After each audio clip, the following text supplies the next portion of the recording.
வணக்கம் மக்களே! எல்லாரும் எப்படி இருக்கீங்க? Welcome to our channel Bommi Ponnu vlogs. இல்ல இந்த இயற்கையோட சத்தத்த கொஞ்சம் கேளுங்களேன்.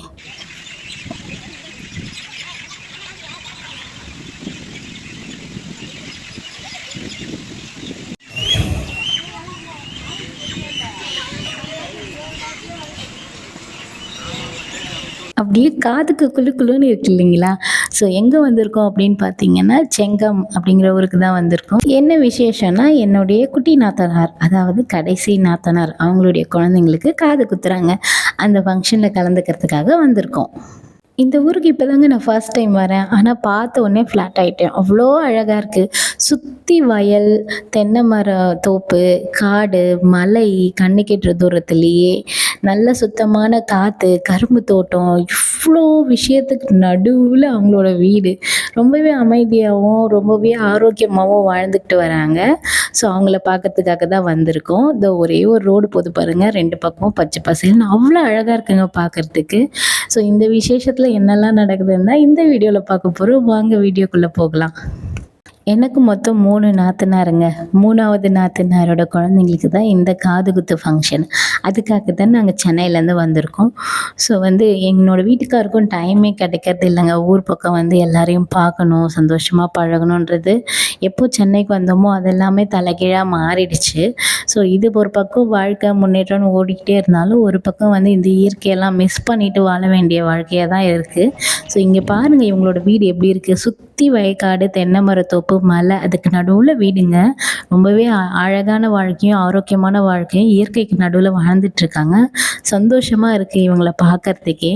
ஸோ இறைவன் இவங்கள இந்த மாதிரி நல்லபடியா வச்சுக்கணும், ஆசீர்வாதம் பண்ணணும்னு நானும் வேண்டிக்கிறேன்.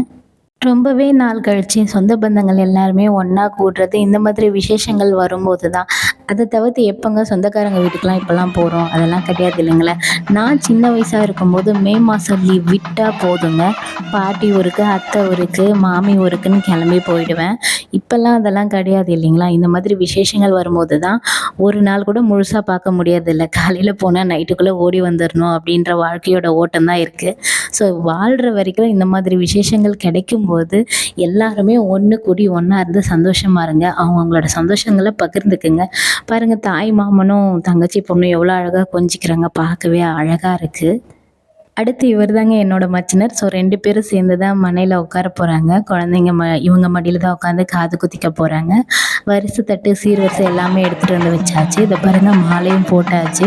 காது குத்த போகிறாங்க பசங்களுக்கு. பசங்க ரொம்ப ஜாலியாக இருக்குது. ஆனால் குத்தும்போது எப்படி வலிக்குமோன்னு சொல்லிட்டு நான் இப்போ தான் யோசிக்கிறேன். இது வரைக்கும் தெரியல. குத்தும்போது தான் தெரியும் என்ன ரியாக்ஷன் வரப்போகுது அப்படின்னு சொல்லிட்டு. ஸோ பெரியவங்கலாம் எல்லாரும் இதுதான் முறை அப்படின்னு சொல்லிட்டு அவங்க முறையில் ஒன்று ஒன்று செஞ்சு கொடுத்துட்ருக்காங்க. குழந்தைங்களுக்கு முதல்ல புது ட்ரெஸ்ஸு கொடுத்துட்டு மாற்றிட்டு வந்துருங்க அப்படின்னு சொல்லிட்டு தாம்பூலத்தெல்லாம் எடுத்து கொடுத்தாங்க. குழந்தைங்கள கூட்டிகிட்டு போய் பெற்றவங்களும் மாற்றி கூட்டிகிட்டு வரதுக்கு போயிருக்காங்க. ஸோ அந்த கேப்பில் பார்த்தீங்கன்னா என் பையன் ஐஸ்கிரீம் வாங்கி சாப்பிட்டுட்ருக்கான். யார் வாங்கி கொடுத்தானே தெரியல. அவன் பாட்டு சாப்பிட்டுட்ருக்கான். இது என்னடா வம்பா போச்சு, ஊருக்கு போயிட்டு நான் தான் மருந்து ஊற்றணும் அப்படின்ற மாதிரி யோசித்தேன். ஒரு பக்கம் பரவாயில்ல, இந்த மாதிரி விசேஷத்தில் தானே சாப்பிட்றான், பரவாயில்ல சாப்பிட்டுட்டு போட்டோம் விட்டுட்டேன். அண்ட் தென் இங்கே பாருங்கள். ஸோ எல்லோரும் வந்துட்டாங்க. எல்லாரும் வரது தான் முக்கியம். எங்கேங்க குழந்தைங்க, ஸோ அவங்க தானே மெயின் அப்படின்னு சொல்லிட்டு தேடி பார்த்து ஒரு ஓகே வந்துட்டாங்க. மாமா இடம் மாறி உட்காந்தாங்க, மறுபடியும் மாற்றி உட்காந்துட்டாங்க. பெரியவங்க தான் ஃபஸ்ட்டு உட்காரணும். என்னோட வீட்டுக்கார் தான் பெரியவர். இவர் எனக்கு மச்சினர். என் வீட்டுக்காருக்கு சின்னவர். ஸோ பெரிய பிள்ளைக்கு அவர் மடியில் உட்கார வச்சு காது குத்தலான்னு பிளான் பண்ணி எல்லாத்தையும் செஞ்சுட்டாங்க. மாலை போட்டாச்சு. அடுத்து ஆச்சாரி பாருங்க குத்துறதுக்காக ஊசியை தேடிட்டு இருக்காரு. நாங்கள் எல்லாம் அவள் வாயில் வைக்கிறதுக்கு வாழைப்பழத்தை தேடிட்டு இருக்கோம். அவள் வேற அழ ஆரம்பிச்சிட்டா. என் வீட்டுக்கார் கொஞ்சம் சமாதானப்படுத்தி ஒன்றும் இல்லடாம்மா அப்படின்னு சொல்லிட்டு இருக்காரு. ஐயோ எனக்கு கம்மலே வேண்டாம் அப்படின்ற அளவுக்கு ஆயிடுச்சு அவளுக்கு. ஸோ எப்படியோ ஒன்று நல்லபடியாக குத்திடுவாருன்னு வேண்டிக்கிட்டு சாமியெல்லாம் வேண்டிக்கிட்டு அழாதம்மா அப்படின்னு சொல்லி சமாதானப்படுத்தி குத்தியாச்சு. ஸோ குத்திக்கிட்டு இருக்கும்போது பக்கத்தில் ஒருத்தனை பார்த்தேங்க. ஸோ வீடியோவில் கண்டிப்பாக காட்டுறேன் பாருங்கள். இவளுக்கு குத்துறத நினச்சி அவன் பயப்படுவான், அடுத்து நமக்கு தானே அப்படின்னு நினச்சா அவன் பாட்டு பார்த்து சிரிக்கிறான். டேய் என்னடா நடக்குது இங்கே அப்படின்னு நினச்சிக்கிட்டேன். 2 மாமாவும் சமாதானப்படுத்திட்டு இருக்காங்க. ஸோ அழாதம்மா சரியாக போயிடும், சின்ன ஊசி தான் குத்திடுவாங்க அப்படின்னு சொல்லிட்டு என் வீட்டுக்கார் வாழைப்பழம் கொடுத்தா எனக்கு வேணாம் அப்படின்ட்டா. சரின்னு குழந்தைக்கு தண்ணி குடுத்து ஆறுதல் பண்ணிட்டு, மறுபடியும் இன்னொரு காது குத்த ஆரம்பிச்சுட்டாங்க. அவ மறுபடியும் கத்த ஆரம்பிச்சுட்டா. அத பாருங்க எப்படி சிரிக்கிறான் பாருங்க பக்கத்துல நின்னுக்கிட்டு. அ நீங்க அங்க என்ன பெரிய ஊசியா இருந்தா ரெடி பண்ணி வைங்க அவன் காதுல குத்துறதுக்கு. குழந்தை அழுதுட்டு இருக்கா, சிரிச்சுட்டு இருக்கான் பார்த்துட்டு. எல்லா தம்பிங்களும் இப்படிதான் இருப்பான் போல இருக்குது. எனக்கும் ஒரு தம்பி இருக்காங்க. நானும் ஆசையா ஏதாவது அறிவுரை சொன்னா கூட அவனுக்கு என்ன கேட்டா, "நீ கொஞ்ச நேரம் கம்முனு இருக்கியா? எனக்கு தெரியும்" அப்படின்னு சொல்லிடுவான். அதே மாதிரி தான் எல்லாருமே இருக்காங்க. ஸோ நெக்ஸ்ட் உனக்கு தாண்டி வாடி அப்படின்ற அளவுக்கு மாலை போட்டாச்சு. மச்சினர் பண்டிகையும் உட்கார வச்சாச்சு. அடுத்து யார் வாழைப்பழத்தை வைக்க போறா அப்படின்னு சொல்லிட்டு நாங்களாம் தேடிட்டு இருந்தோம். ஸோ நான் யார் வைக்க போறான்னு பார்த்துட்டே இருக்கும்போது இங்கே தான் ட்விஸ்ட்டு. அவங்க அக்காவே வாழைப்பழத்தை வச்சுட்டா. இந்தாடா சாப்பிட்றா அப்படின்னு சொல்லிட்டு. அக்காங்களுக்கெல்லாம் பாசம் தாங்க தம்பி மேல. இந்த தம்பிங்க தாங்க புரிஞ்சிக்கவே மாட்றானுங்க. ஸோ நல்ல தம்பியா மாறுங்கப்பா இனிமேலாவது. ஸோ அண்ட் தென் அவனுக்கும் காதெல்லாம் குத்தி முடிச்சாச்சு. ஸோ ஒருத்தர் ஒருத்தர் பார்த்து சிரிச்சுக்கிட்டாங்க. ஸோ நெக்ஸ்ட்டு வந்து காது குத்தும் பிறகு என்னங்க சாப்பாடு தான். "இலைய விரிங்கப்பா" அப்படின்னு ஒரு குரல் வந்துச்சு. எங்க நான் தான் வேற யாரு?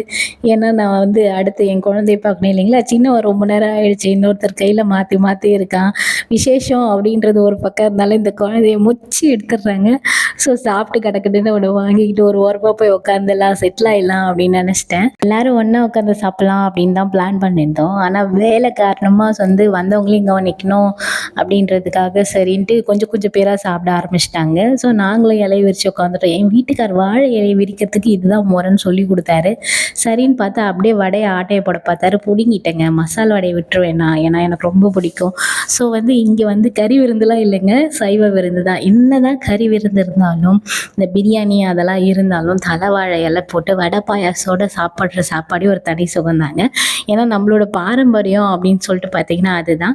ஸோ இந்த சைடு வந்து இந்த கறி போடுற பழக்கமும் இல்லைங்க. இந்த பழக்கம் இருக்கவங்க கண்டிப்பா அதை தான் செய்வாங்க. ஏன்னா இந்த கெடா வெட்டி கறி விருந்து வைக்கிறதெல்லாம் அந்த சவுத் சைடு இருக்கிற பழக்கம்.